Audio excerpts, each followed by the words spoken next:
Oh, you got her, dude. She's down. Let's go. Dude, I just shot a deer of a lifetime. Freaking smoked him. One with nature, and if you're a believer, one with God. Definitely gets your heart pumping. Boy, you are in trouble. Fall Obsession Podcast.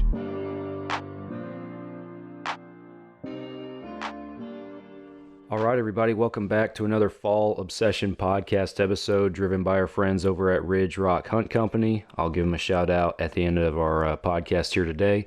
I'm Sam, your podcast host. Appreciate you guys tuning in on whatever listening or streaming platform you guys might be tuning in on. On here today with one of our own staffers. It's not her first time. She's been on here with us before, and that's field staffer Kim Sullivan. Welcome back, Kim. Thank you. It's been a while, but I'm glad to be back. Yeah, it has been a little while. Excited to have you back on here. I was actually going to hit that real quick. You know, you've been on here a few times with us in the past. First time was episode 46. If any of our listeners want to go back, you recapped a buck that you killed a couple seasons ago.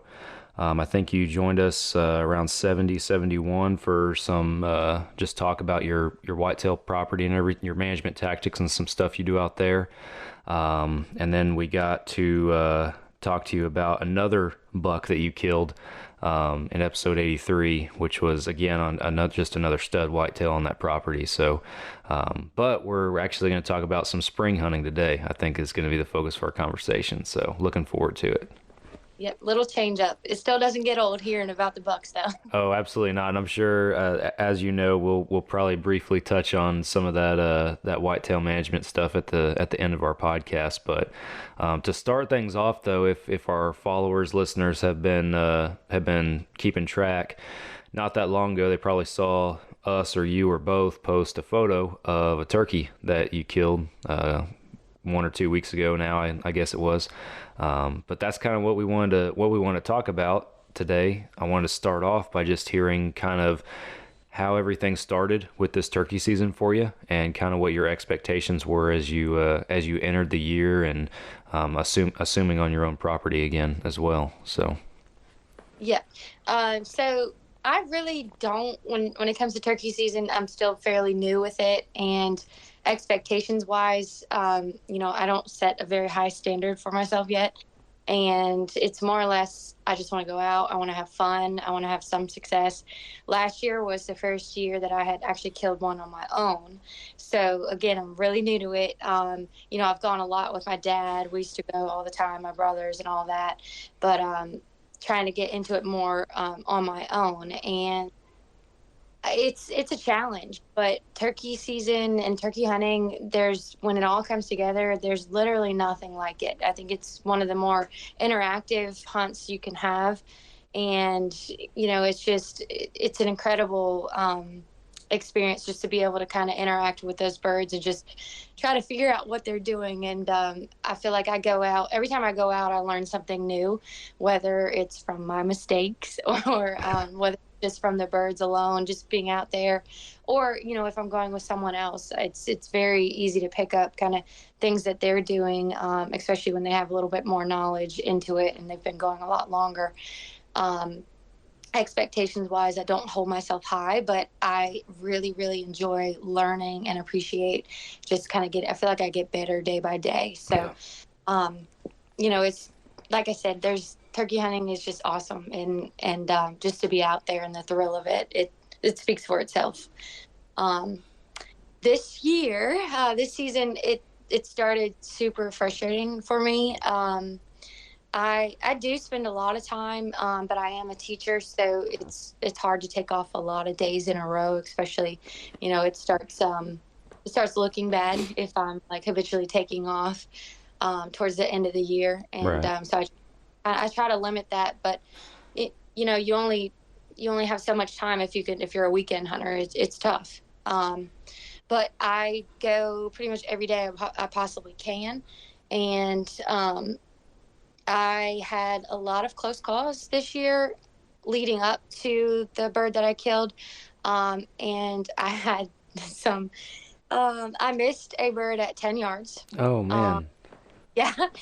So I hate to admit that on here, but everybody, I feel like everybody that hunts has had something crazy like that happen. Um, Absolutely. I brought my gun home and I patterned it and it was a little high, but I don't like to use those excuses. I think, it's just, I take the blame for it, and so you learn from your mistakes, and there were times when I was super frustrated and I was ready to just quit, especially after missing.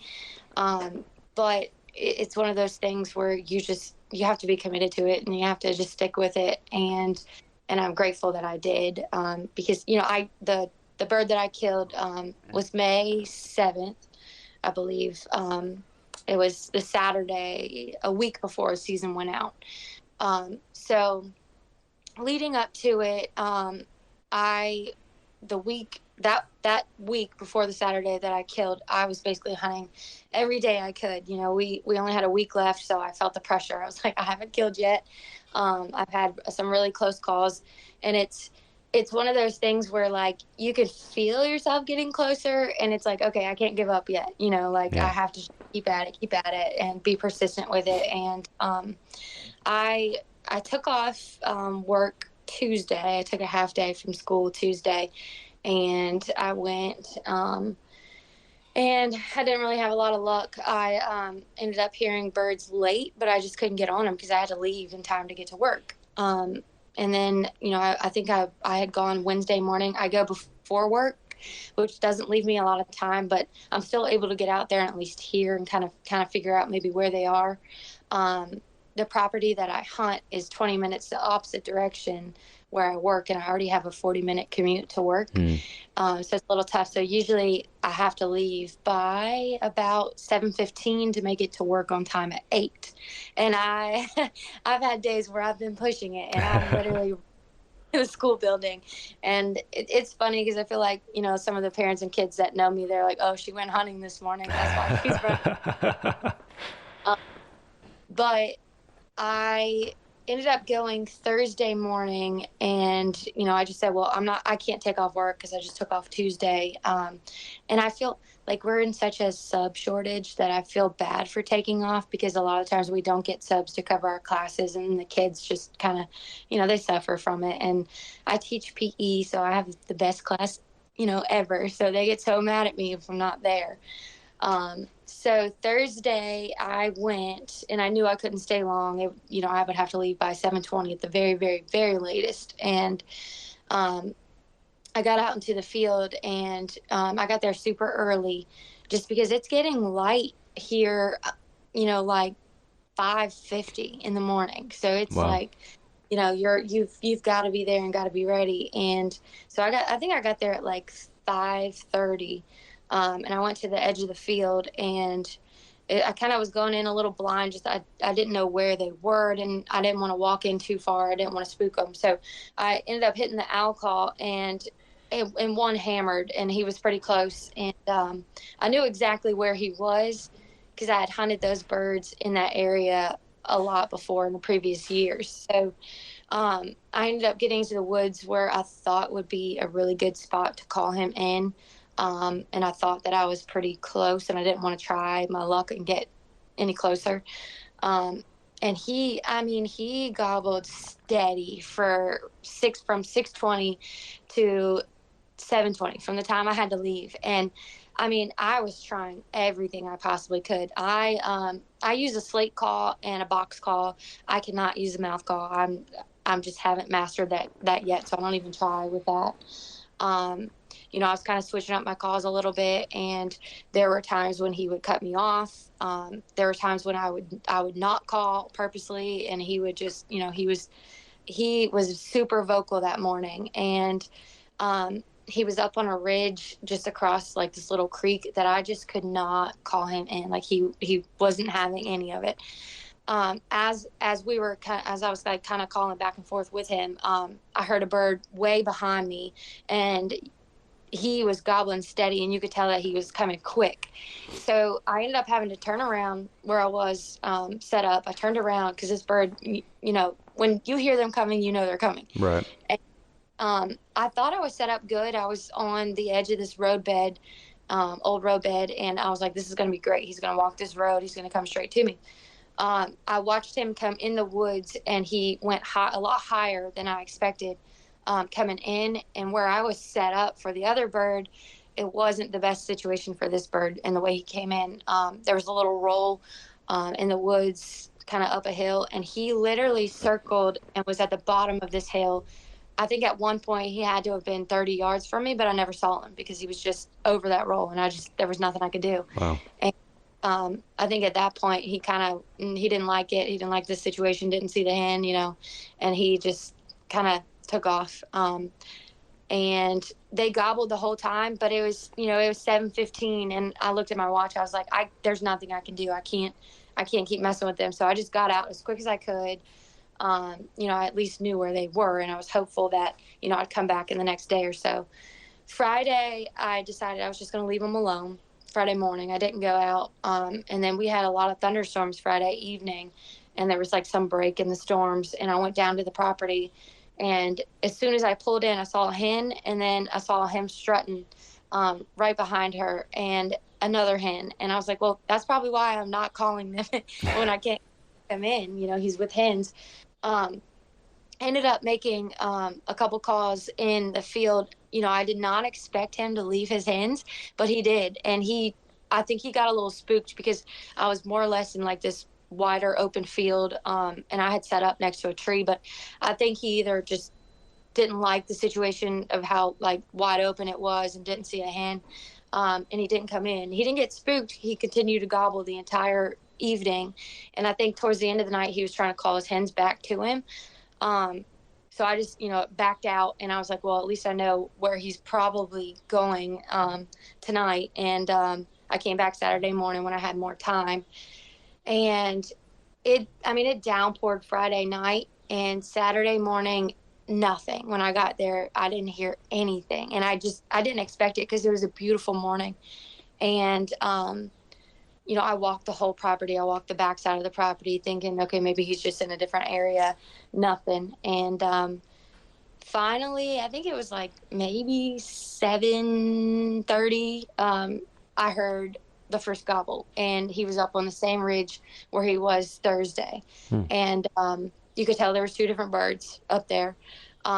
So I just decided to set up on a completely different location and kind of go around to the backside where there's a pasture, and get across the creek this time instead of trying to call him over the creek. And I think at this point it was just being in the right place where the bird wanted to be, because there was just a few calls made, and he came right in, and I shot him at 30 yards. There was two of them. I didn't see the second one until I shot the first one. The second one ran off. But I think I shot the boss bird, so because he was coming in first. And just such a good hunt. When you work so hard and you have such a frustrating, humbling start to your season, and then it ends like that, it's just it makes it all worth it. And it also, like, that day, there was a rainbow right after I killed him, so I got some super cool pictures with it. And then the weather was just horrible the rest of the day. I mean, it was raining, it was gross, it was cold, so I had that like nice little break in the weather, and it just happened like perfect. Yeah. It's just, especially the rainbow, like I've never had that happen before. Like Yeah, I was gonna say something about that because it's just it's just such a unique picture. And I know you sent us the photos and everything of that, and it's just. Yeah, it's so cool, and now to hear that was in that window, that break that you had in the weather, that's just meant to be. And it's funny because a lot of people from where I used to live, they were like, "Where are you?" Because the weather is not like that. And I was like, "Yeah, I got lucky. I had a little time frame where I got lucky." But he was a great bird. He's 22 pounds, 11-inch beard, and 1.25-inch spurs. So he was a good bird. Wow. Very cool. Awesome. So is that the only bird for this year, or y'all have any season left or anything? Or the only one. I feel like I could have been tagged out this year, but missed a couple, and it's just how it goes. But had a couple close calls, but I'm I'm happy with one. Next year, I'm going to hold myself a little bit higher standard, and I'm going to not miss like I did this year. So, I gotcha. So I know in some of the notes that sent back and forth before the episode, I was going to ask you about what makes this hunt significant. I feel like just my impression is that you've kind of already summarized a lot of that, just with the frustrations early and then the success in that narrow window and everything. Anything you'd like to add on just the significance of this season's bird? yeah, I mean, I would, just say there's like I said, there were a lot of times when I literally just was like, I'm done. Like, I'm done turkey hunting. Like, this is so frustrating. Just like, I'm getting such close calls, and then it just doesn't happen the way it should. I think it's just very, just being persistent and realizing that it's bigger than just killing a bird. Like, it's there's memories that are made. You get so much out of just like feeling the hard work that you put in, and sometimes like the way that it happened for me, I'm so glad that it happened in that moment. And it's just such a great feeling, just not giving up and then just having that reward in the end. It's you can't stop when things get frustrating. You just got to keep going. Yeah, no, I couldn't put it any better. We've had a lot of guests here recently, actually, on the podcast that have kind of shared some similar experiences to that. It just keep pushing, keep trying. It's not that far away, and I know for sure. Talking about the payoff, the rewarding side of everything, all the work you put in. I know you've talked about that before on here, just, with, doing all your own work out there on your own place and everything and having it pay off. And I'm assuming these whitetails on the wall behind you are Yeah, that those two are mine right there. Yeah. Is that the last 2 years bucks? That let's see. No, this one was 2016. That was 2 years ago, and then I have another one that I haven't put on the wall yet. Was my bow buck from last year. Okay. And then I have two that are still at taxidermist. Wow. Yeah, so they haven't come back yet. Jack sent me a picture the other day. He said, I'm working on it today. I was like, yay. So they're coming. So awesome. yeah. Well, yeah, that's awesome. Again, just to have that rewarding factor, whether it's those guys on the wall behind you, turkey, whatever it might be, to have it pay off. I know the feeling. I know a lot of people do. So yeah, there's nothing like it. And I think, like the more you hunt, the more you're going to have some super humbling experiences. And it's a matter of, do you overcome it or do you quit and get frustrated? I think if you are a true hunter, that you absolutely are going to have those stories, but it kind of makes it all worth it.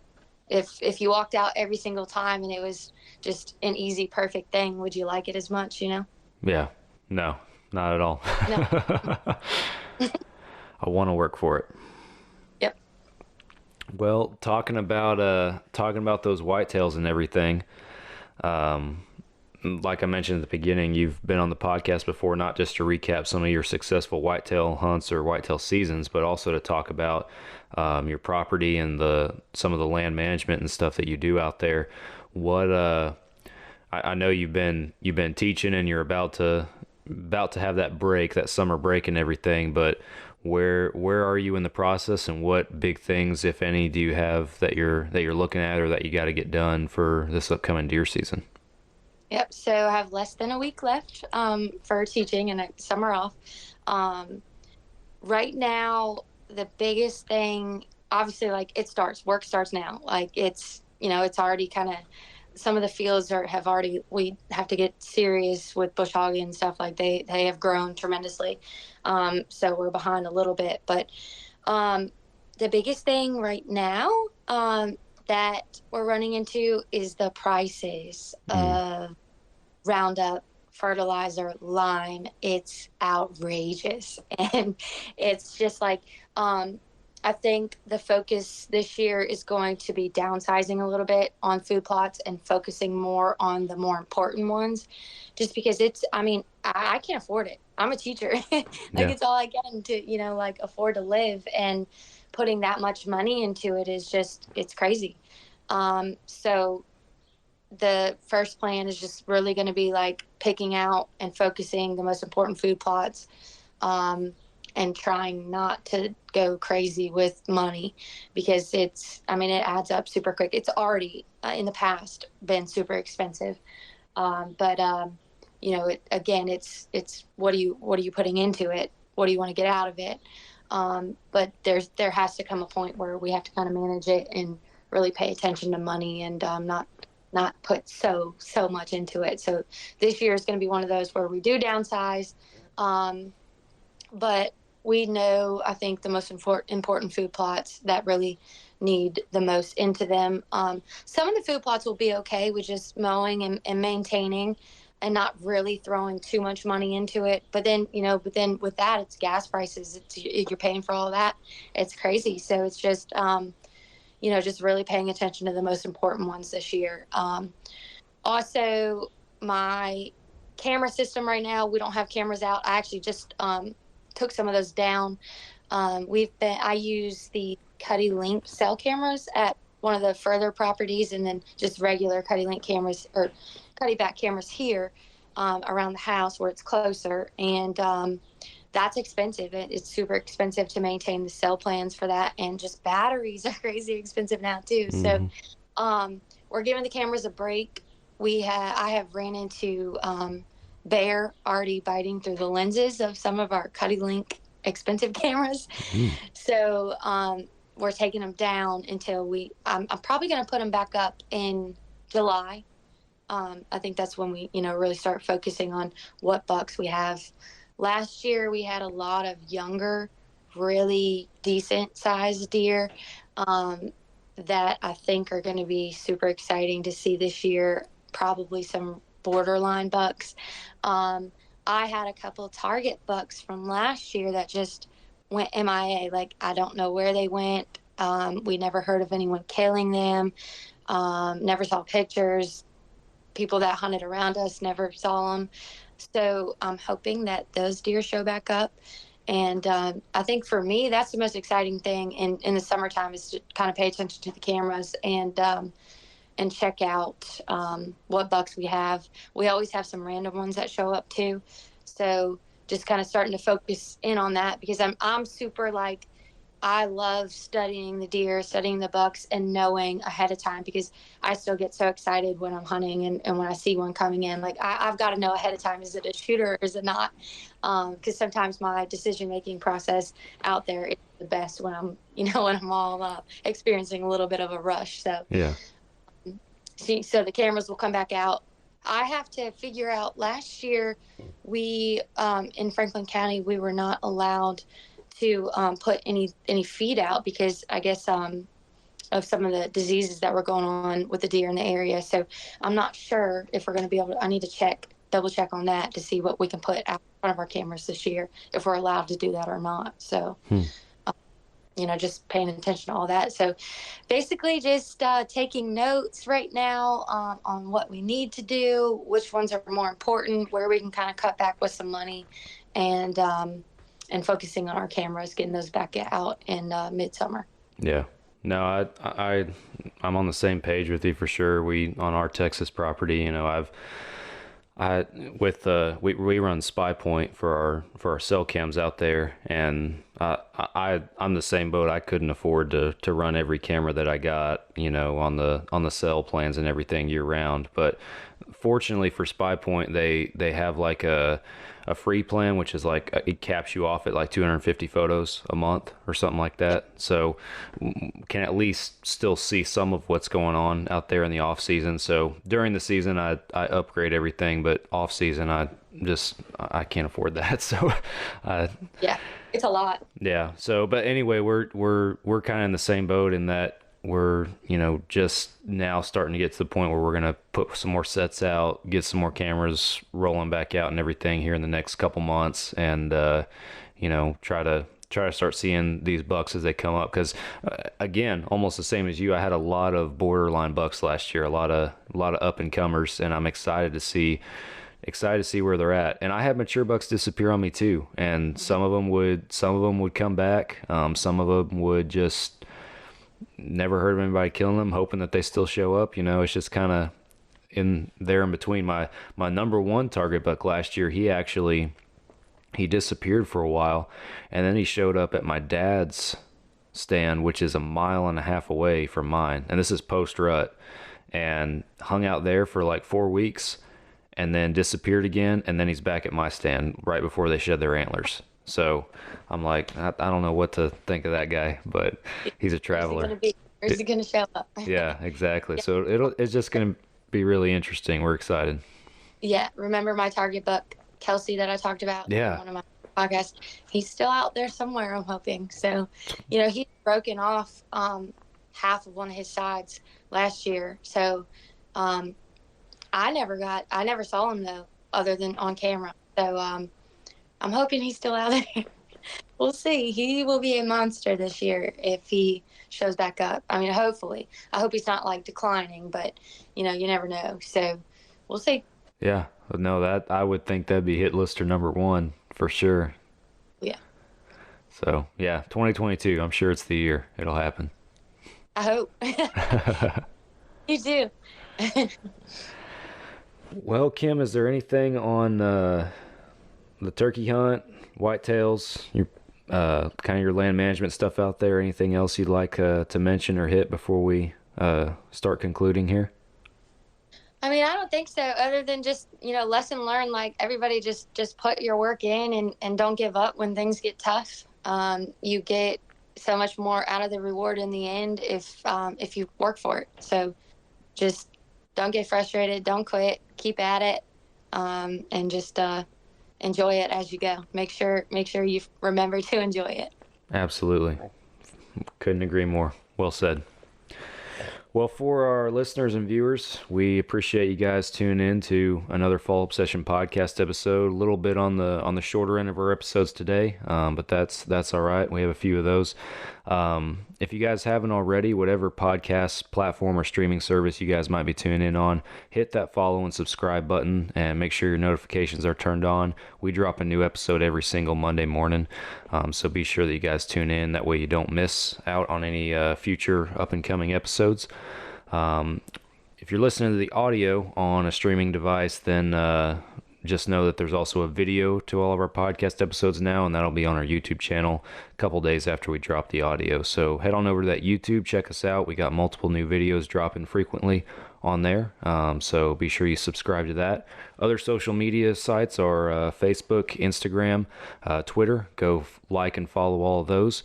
We're also on Go Wild, which is a censorship-free hunting and outdoor social media platform specifically for hunters and outdoorsmen. We've been working with them kind of exclusively on some stuff and getting set up on there. So there's plenty of links on our website and on our own social medias if you guys want to go over there. We're also getting established on Waypoint TV, which is a hunting and outdoor streaming service. It's an app you guys can download for free on your phone. Hundreds of shows and podcasts on there, including ours, so go check that one out. FallObsession.com is the hub. That's where you can find all of our original content, video series, educational articles, gear reviews, wild game recipes, a bunch of other stuff. We cover hundreds of different topics, so head on over to FallObsession.com and explore. You'll also find our apparel on there. I'm rocking the Pronghorn Country shirt. Kim's got the American Pride shirt on in the podcast as well. So be sure you head on over, check out our designs. We got some new spring apparel that we just launched on there as well. Finally, Ridge Rock Hunt Company, they're our podcast partner and sponsor. Go check them out. Derek and Lacey over there in Mississippi, they book hunts with vetted, trusted outfitters that Derek himself has hunted with or somebody that he knows and loves has hunted with. So he guarantees a good experience, and he'll work with you to find what you're looking for in your budget. So head on over to Ridge Rock Hunt Company, social media, website, check them out. Your dream hunt might not be that far away. So Kim, thank you again. Enjoyed catching up. Yeah, you're so welcome. I hope I'm back on here in the fall. I'm sure you will be. We'll be talking about the story behind putting Kelsey on the ground. So yes, I like it. All right.